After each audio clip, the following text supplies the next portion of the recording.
Hello and welcome. I'm Liz Booker, literary aviatrix, and I am excited to talk to the author of the USA Today best-selling novel that came out in 2024, Katharine, the Wright sister. Fewer than 10% of pilots and aircraft mechanics are women. These are their stories of tenacity, adventure, and courage. Stories with the power to inspire, heal, and connect. Welcome to the Literary Aviatrix community, where we leverage the power of story to build and celebrate our community and inspire the next generation of aviation. Tracey Enerson Wood, welcome. Thank you. I'm glad to be here with you today. Oh, I'm thrilled to talk to you. So this book came out in 2024, and it's all about Katharine, as the title suggests. Can you give us a synopsis of the book? Okay, so Katharine is the amazing story of Katharine Haskell Wright, who most of us, even if we're pretty entrenched in aviation, may have never heard of, because Katharine was the baby sister of her much more famous brothers, Orville and Wilbur Wright, who, of course, invented the airplane. But what I found out was hidden in their amazing story that's been pretty well documented was the story of their sister who, if it weren't for Katharine, they would not have invented the airplane, almost certainly, at least not when they did. And aviation would not have moved forward when it did. And we may not have had flight for possibly another generation, which changed history because, of course, aviation changed the course of World War I. So it's sort of my theory that Katharine changed the history of World War I and enabled the Allies to win it. So it's a fabulous story. Of course, it's a novel, which to me is really most fun way to learn about history. And it talks about family relationships, her relationships with her brothers, and how this family dream came about, and of her own life and her own loves and her own dreams, many of which had to be canceled or postponed. So it's to me a thrilling story, and we learned some really important aviation history at the same time. Oh, that's so cool. I'm so excited about it. I haven't had a chance to read it yet, so it's definitely on my short list of to-dos and to-reads. And I'm just so curious about you and how you came to writing, first of all, and then how you came to this story. Yeah, well, you know what? I think I've always been a writer. I went to a Catholic elementary school, right? And writing was just part of it, part of who you were, what everybody did. I mean, every day when you learned how to write, I mean, I used to had a big bump on my finger here because we just wrote all, and it was always sort of, that's part of who you are, what you write. And I like to write inventive things. So I always kind of did. And actually my first career, I'm on my third. My first career was as a registered nurse. And but I always had kind of a side gig. I would, and I was a military wife, so we moved around everywhere. And everywhere we went, I'd find a sort of a side gig. I would write restaurant reviews, not make any money, but I got free meals, or I would join a small local magazine and just, write essays or whatever. It was, always kind of my little outlet. And there was kind of one day I was working as a nurse, kind of a typical on a, med surge floor, and healthcare, all people in healthcare will understand this. You have to spend the last part of your day charting everything that happened, right? Because you didn't chart. Now they do it kind of all, it's all electronic. They're doing throughout the day. But back, when me and Florence Nightingale went to school and worked at the end of the day, when you're exhausted, right? You've been working, you're on your feet 8-10 hours, whatever your shift is, and you just want to go home, and yet you have to get everything down, all the important stuff, and you wind up abbreviating everything. You write things like PT to XRWC, which means took the patient to X-ray in a wheelchair, right? And there was one day I had done just that, and I went to chart it, PT XRWC, and I thought about the patient. And I think his name was Mr. Johnson. And he had told me kind of, just on our way down to X-ray, he had told me his story. And he was a World War II veteran, and he had worked on an aircraft. And we just got to talking. And so at the end of the day, I wanted to sort of bring his humanity, some of that story, into the charting, And all the other nurses, that's the worst part of the day. But for me, it was the best part of the day, because you got to think about it and you got to write. And that was a point I realized, well, maybe nursing should be my side gig and writing should be my main thing. So after that, I sort of wrote more and more. I started playwriting, which I absolutely loved, because for the first time, I saw my words, like how they were interpreted by others, right? And I saw them coming out of the mouths of the actors and acting out on stage. And oh my gosh, I was so hooked. So I started writing plays and plays and plays. And then I came up with a story about the Brooklyn Bridge, about the woman who built the Brooklyn Bridge, who we'd never heard of. And but her story needed to be out there. So I tried to write a play, but this was huge. I mean, it was just a huge story, huge sets. And my plays were kind of like short, funny ones, with like 2 or 3 characters, ones you could get up easily. And I failed. I failed to write. I just didn't have those playwriting chops. So I decided, since I could see the whole story in my mind, I could just see the story playing out like a film in front of me. I decided to write a screenplay. And so I did. And then I sent the screenplay out to Hollywood, where, they pretty much laughed at me. And, but they said, you know what, but this would be a great novel. And if you write the novel, and that's a bestseller, because, that's easy, and come back to us, then we'll make the movie. So I wrote a play, failed, wrote a screenplay, failed. And then I wrote the novel, which became my first novel, my debut novel, The Engineer's Wife. And then I was just on a roll, discovering women in history that we never knew of, women who changed history and yet have been forgotten. So that's what I do. Well, since we're on that subject, then what are your other books and what are they about? Okay, well, hey, I just happen to have them right here. I should have So some. here's The Engineer's Wife, and that's about the woman, Emily Roebling, who got that bridge built. Then, as I was a now retired registered nurse, I really wanted to write an amazing story about an amazing nurse, and I wrote The War Nurse, about Julia Stimson, who took 65 nurses to World War I to relieve the British in their hospitals before we even had troops there. A lot of people don't realize this, that nurses and doctors went over to the front before we sent our troops because they weren't And ready. pilots too. And pilots, absolutely. Yeah. And then I wrote about our first woman U.S. president, Edith Wilson, who took over basically the presidency when her husband had a devastating stroke and couldn't go on. And then I have some nonfiction. I wrote an amazing anthology called Homefront Cooking: Recipes, Wit, and Wisdom from American Veterans and Their Loved Ones, because I wanted to capture our veteran stories that were getting lost, right? They weren't getting passed down. Just a short little anecdotes. What is the story that you tell around the dinner table, right? And what's your favorite recipe?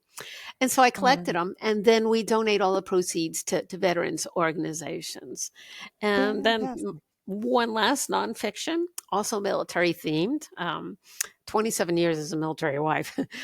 I wrote a book about all the things you might need to know as a new military spouse. And again, this is an anthology, and it's just amazing, amazing stories and hints for how to get through some really tough times. It also has some amazing artwork by an Air Force wife that she did just for the book, and it's adorable, and I love it. And the title of that is Life Hacks for Military Spouses. For military spouses, and it's written by military spouses. Yeah. Oh, that's so great! How fun! Yeah. My daughter was a military spouse. My son was in the Army. Oh my goodness! So yeah, okay. So you were moving around as a military spouse as well. Yes. That's so cool. What a great book!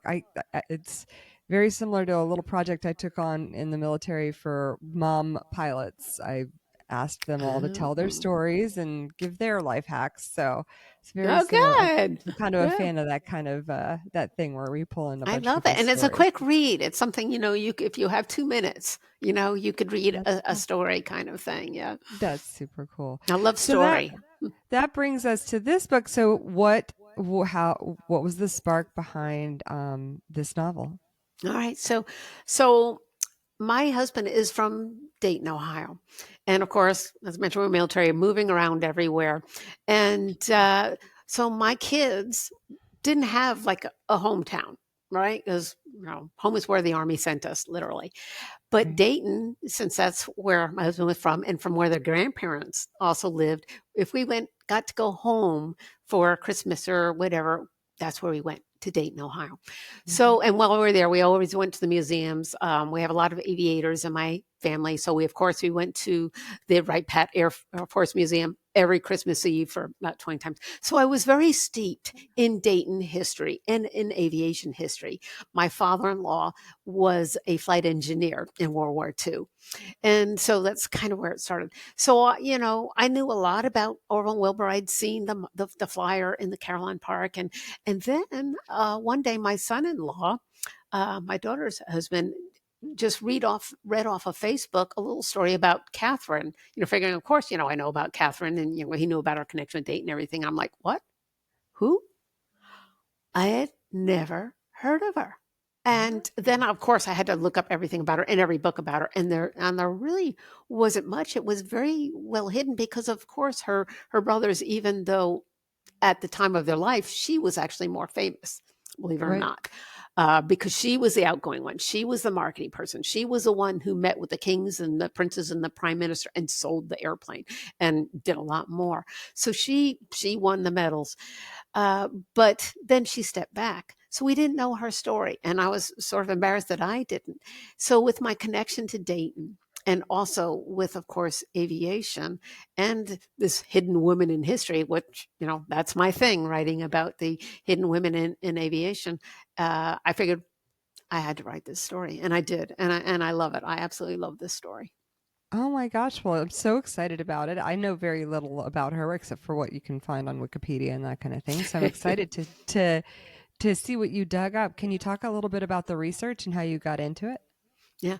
Well, my research is sort of one big chunk of, reading everything you can, all the books. And there's actually quite a few books, of course, about the Wright brothers. And I had to learn a lot about the engineering and the physics. And, because I have to know more than I'm going to put in the book, really. Even though I'm not a pilot, I'm not an aviator, I'm not going to be an expert, I'm not an aeronautical engineer or anything, but I need to know enough so that I can explain what's happening to the readers on a need to know basis. So there's all that kind of technical research. And then I get into the more personal things. Lucky for me, there's a lot of surviving letters between the brothers, between their father, who he was an itinerant bishop and he traveled everywhere, but he stayed really, really on top of everything with almost daily letters. And many of those have been preserved either in the Library of Congress or at Wright State University also has a wonderful collection. So there's that part of it. But my favorite part is the on-site, because there's no replacement for walking the floors of, if you can, where your characters lived, worked, breathed, to go where they flew, go to Huffman Prairie outside of Dayton and see what it's like, see the flowers, smell the grass, hear the accents, all those things that don't change in 100, 150 years, right? So that's really my favorite part. And of course, I went to Dayton and Caroline Park, and I went to Hawthorne Hill, which was their retirement home in Oakwood. But possibly most important to me was to go to their home. They grew up, they moved around a bit, but mostly in a home in downtown Dayton, 7 Hawthorne Street. And what I found out pretty early is if you go to 7 Hawthorne Street, you will see a piece of porch and an empty lot and a plaque, because the house is gone, which I was crushed to find out. But then Henry Ford bought the house, picked it up, and moved it to his outdoor museum in Dearborn, Michigan. Oh, Greenfield Park. It's interesting. amazing. So immediately I went up there and I talked to the docent. Oh, I talked her ear off. I talk my way upstairs, which you're not allowed to do. You know, they have the old velvet rope going on because it's a 150-year-old house that has been moved 1,000 miles, right? So they Yeah, don't right. let tourists go on up there. But I'm from New Jersey, so I got us up there past that, and I went up there and saw her room, which inspired a really important scene in the book. When you read Mhm. it, Yeah. you think about the scene of Orville and Catherine and what he does for her, and the reason I wrote that was because I was so inspired by being in that house, and I actually sort of, this is gonna sound a little weird, I actually sort of felt Catherine's presence when I was there. I sort of felt her kind of speaking to me. Now, I'm not a woo woo power, psychic, anything like that. I just sort of felt a presence in that she was trusting me with her story. Aw. And I felt that I needed to tell this story and I needed to tell it right. And I needed to really represent her whole self as a person, not just as the sister, not just as the technical things of the marketing thing, but her life and her dreams um, as a person. So it was a really amazing moment and probably my favorite part about the research. That's so cool. So you're channeling Catherine. That's really Mhm. great. Well, so what were some of the things that you discovered about her that surprised you most? Well, one of the things was she pretty much gave up having what her normal dream was, and she had normal dreams like any other woman of her time to get married, have children, have a family. But she had to take over her family at age 15 when their mother died, and she was the youngest, but she was the woman, so she did the cooking and the shopping and everything, and so I found that out. Similarly, I have a similar background where my mother became very ill, and I had to take over Mm. basically the same things at age, very same age, 14, Wow. 15. Took care of my younger brothers and sisters. She had older ones, but again, I had that connection. So there was that surprise. There was also how she put aside getting married, having the children, because she was bound to her brothers. They actually had a pact that they would put aside all others in order to reach the family dream of inventing the airplane. She finally does get married late in life, age 52, but she had some loves all along the way. She worked as a school teacher, taught Latin and English. Um, but back then, women who were teachers couldn't keep their job as a teacher if they married. Right. And so she couldn't. But didn't stop her from having some loves. So that, I mean, I don't write romance books, but there's always, that element because it's an important element of life. So those are some of the, interesting things I found out about her. Oh, and then Oh, she was a suffragette. She worked for the I should right hope for so. women's votes. Yeah. She led She a was out there riding parade. a bicycle, and Yeah, she, yeah, yeah, she was riding a bicycle and she was carrying the sign and worked yeah. towards it, trying to get Ohio to sign on to the 19th Amendment. They failed the first few times, of course, but then Mhm. but then they did, and she was part of that as well. Oh, that's so cool. So tell me about how you get into this story. Like, what's, well, I don't even know if it's in first person or third person close. Tell me about the story and how you structured it. Yeah. Well, this one, for the first time, I wrote in multiple points of view. My previous Oh, novels fun. were all first person Okay. point of view of the protagonist.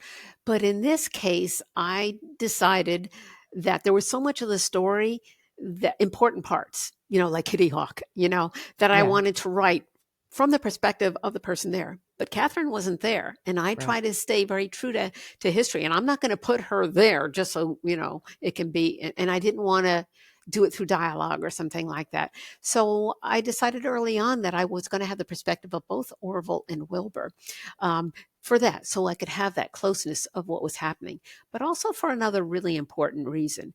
And that was because in the writings of Orville and Wilbur, they frequently talked about Catherine and how if it weren't for her, they would not have been able to do what they did. They would not have been able to invent it. They would not have been able to market it.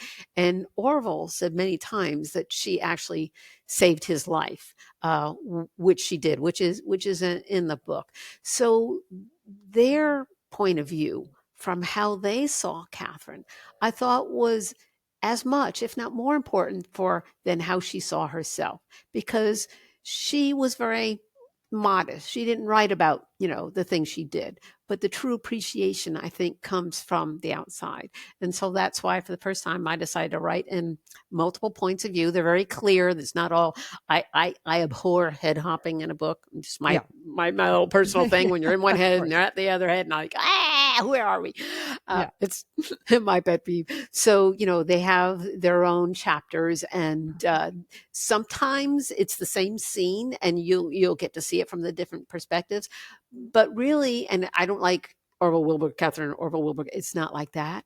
I write on like which point of view is the most important one to Hmm. move this story forward, Yeah. right? Well, Who has, so that's my philosophy on that.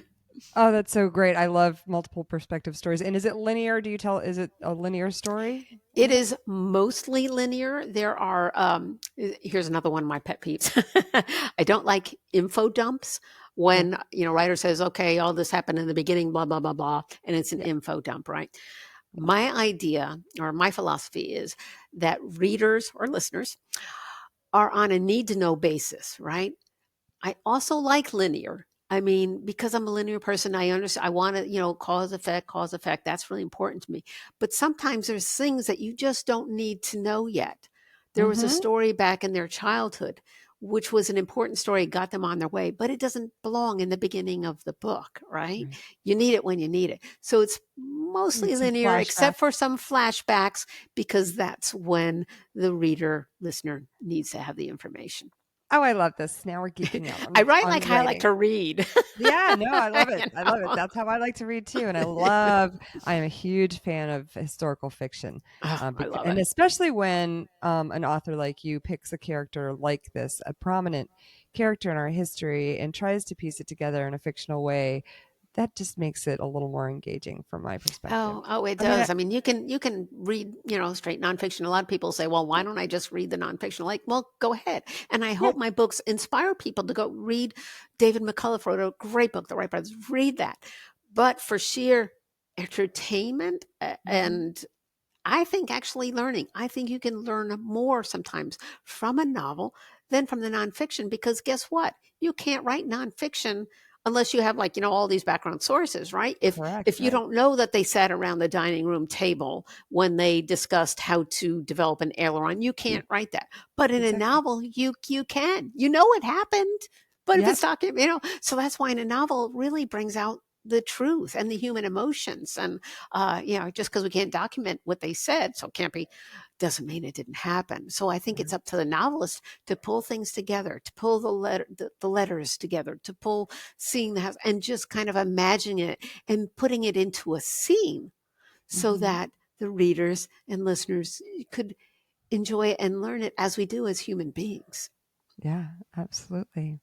Well, since we're blending a little bit of, excuse me, a little bit of the writing craft in here, we'll just kind of keep that threaded throughout here. So I'm curious to know. I have a few more questions about the book, but curious to know how you pitched this and what relationship do you have? Do you have an agent? Do you have a publisher that you work with regularly? How did it come about? Yeah. Well, I'm really fortunate to have an amazing publisher. Sourcebooks is just incredible, and I have an amazing editor. But as an author, they kind of pull away. They've done their job, and they're hip hip hooray, but they're not the ones out there marketing the books. Even Hmm. though I have publicists within the publisher itself, but they're more sort of coordinators, and they'll send out things, but they don't really plan many events, especially not outside of just the book launch. But in order to get a book out there, you need to get out there. Right. Yeah, yeah. So I also hired an independent publicist Oh, with nice. Magic Time Literary. And so she sets up, well, a crazy amount. At first, when I saw what she wanted me to do, I'm like, are you crazy? How am I going to do this? It's like, 50 cities in 50 days kind of thing. Wow. Sometimes 2 or 3 events in a day in 3 different states. Oh my gosh. But Yeah, that's a lot. yeah, it's something. But especially that's when the book first comes out, because Yeah. that's when they want you. But it's amazing, and you're just sort of on. And so I have a PowerPoint presentation that has, just amazing historical photographs, and I go through the history of it and tie it into the novel. And I get out there and I meet with the people, and I talk with them, and I answer their questions and learn about them. And it's truly, truly amazing. I'm I guess blessed that I think a lot of writers, authors are not necessarily that go out there and be in front of 500 people and talk kind of people, but I like it. Well, good As you for might you. notice, I like to talk, That's awesome. and I really like it. I mean, there's nothing like, especially, just talking on one with people. And I've done a lot of book festivals and stuff, and people just come up and they see things in the book that I don't even know were there sometimes. Yeah. And so yeah, it's getting out there. I'm not super big on social media. That's, it's not really my thing too much. Yeah. I wish it were. Um, but I just get out there and I go anywhere. They say, don't invite me unless you really want me to come, because I'll just go anywhere. That's so great. Well, that's good to know. I'm sure you'll gin up some speaking engagements from this. I have ideas for you too. So that's Good. cool.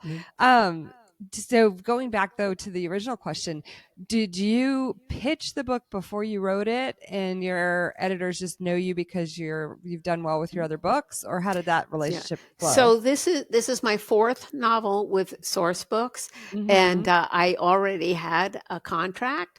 And of course, they could say no, but I already had a contract, and it's up to me to, okay, I have this idea. So I did not. I hadn't actually written the whole manuscript at all. They approved the idea of the book based on my previous novels. Now, of course, the Nice. first novel was completely different. Then, Right. I did the whole query thing with the agent, and very, very different from this one. But this one was pitched basically with like a one pager. So, Yeah. Well, that's great. So now that it's out in the world, what are you, how has it changed? Because you've had it out for a while now. It's almost a year, right?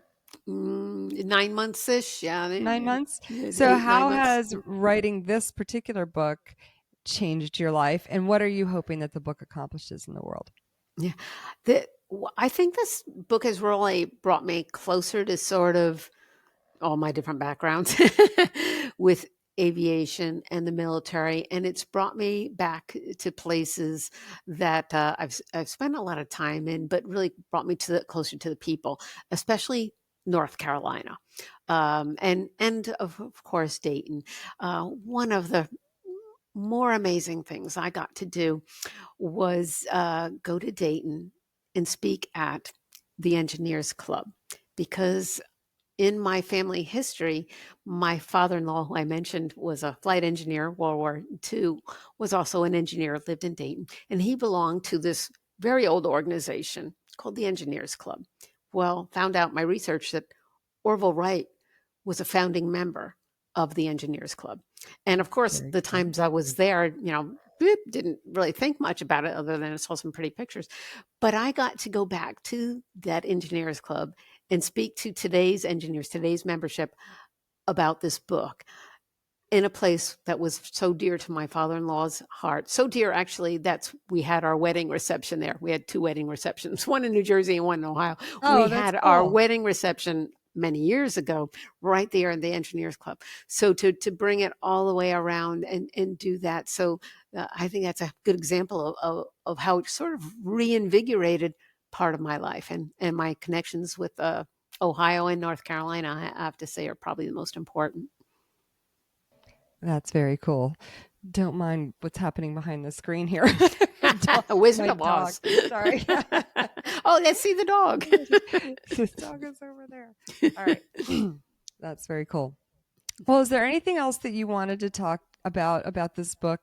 Anything you wanted to leave us with? um, eh, just that I hope you read it. I hope you enjoy it.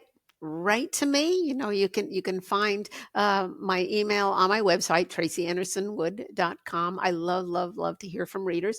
I will zoom into book clubs. All my books are popular with book clubs because they have discussion guides, and they're kind of discussing kind of books, and they're kind of aimed squarely at that demographic because that's what I like to read, book club kind Awesome. of books. So I will zoom into book clubs. You can go by Adventures by the Book or just write to me directly, and I will do that. I love to do book festivals.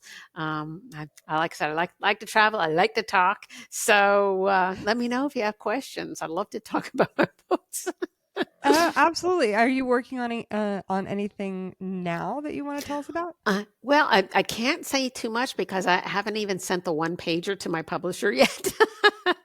Okay. but but I'm thinking of moving forward in history a little bit. So the engineer's wife starts during the Civil War, and Mhm. Catherine ends at the end of the Roaring Twenties. So my books have Mhm. kind of slowly moved through time. So the next big block of time would be the 30s. And what do we think of with the 30s? We think of the Depression, which I don't want to write about.